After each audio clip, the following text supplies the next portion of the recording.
மக்கள் அனைவருக்கும் வணக்கம். வீடியோக்குள்ளே போகிறதுக்கு முன்னாடி நீங்கள் நம்ம சேனலுக்கு புதிய பார்வையாக இருந்தீங்கன்னா மறக்காம நம்ம சேனல் சப்ஸ்கிரைப் பண்ணிக்கோங்க. அதாவது அரசியல் தொடர்பான நிகழ்வுகளை உடனுக்குடன் தெரிஞ்சுக்க நம்ம சேனல் சப்ஸ்கிரைப் பண்ணிக்கோங்க. வாங்க வீடியோக்காக போகலாம். திமுகவை கடுமையாக விமர்சித்தார் தாவேக தலைவர் விஜய். இது உங்கள் அனைவருக்குமே தெரியும். ஏனென்று பார்த்தீங்கன்னா திமுக பொதுக்குழு கூட்டினாலும் சரி, எந்த ஒரு பிரச்சாரம் மேற்கொண்டாலும் சரி, அவர்களுக்கு இடையூறாக இருக்க ஒரே கட்சி திமுக கட்சி. ஆகையால் பார்த்திங்கன்னா திமுக கட்சியை பார்த்திங்கன்னா கடுமையாக விமர்சித்துள்ளார் நமது தாவேக தலைவர் விஜய் அவர்கள். ஆகையால் பார்த்திங்கன்னா கடும் கோபத்தின் உச்சக்கட்டத்தில் இருக்கிறது நமது திமுக கட்சி. ஆகையால் இருவருக்குமே வரும் 2026 சட்டமன்ற தேர்தல் ஒரு மிகப்பெரிய தேர்தலாக கருதப்படுகிறது மக்களே. ஆகையால் நீங்கள் யாருக்கு ஆதரவாக இருப்பீர்கள் என்று மறக்காமல் கீழே கமெண்ட் செக்ஷனில் கமெண்ட் பண்ணுங்கள்.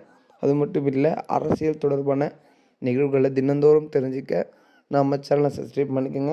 வாங்க.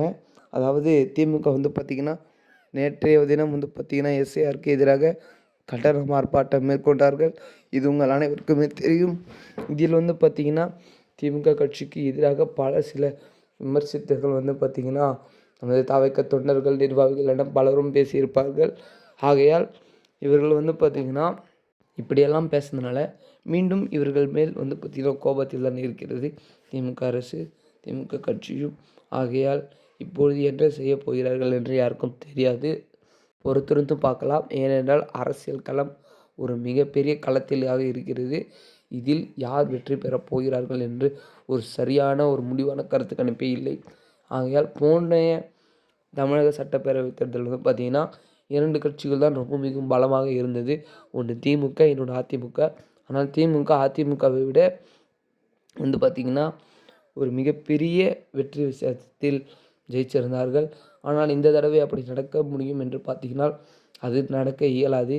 ஏனென்றால் புதிதாக வந்திருக்கும் தாவேக கட்சியின் ஆதரவு ஒரு மிகப்பெரிய ஆதரவாக எட்டியுள்ளது நமது தமிழகத்தில் மட்டும். ஆகையால் பார்த்திங்கன்னா இளைஞர்களின் ஆதரவு முழுவதும் அவருக்கே தான் இருக்கிறது. அதனால் இந்த தடவை அரசியல் மாற்றம் கண்டிப்பாக ஏதாவது ஒரு புதிய மாற்றமாக நடக்கும். அடுத்த 5 வருடம் தமிழகத்தை ஆட்சி செய்பவர் யார் என்பதை பொறுத்து பார்க்கலாம். ஓகே மக்களே, அடுத்த வீடியோவில் அடுத்த காணொளியில் சந்திக்கிறேன். நன்றி, வணக்கம்.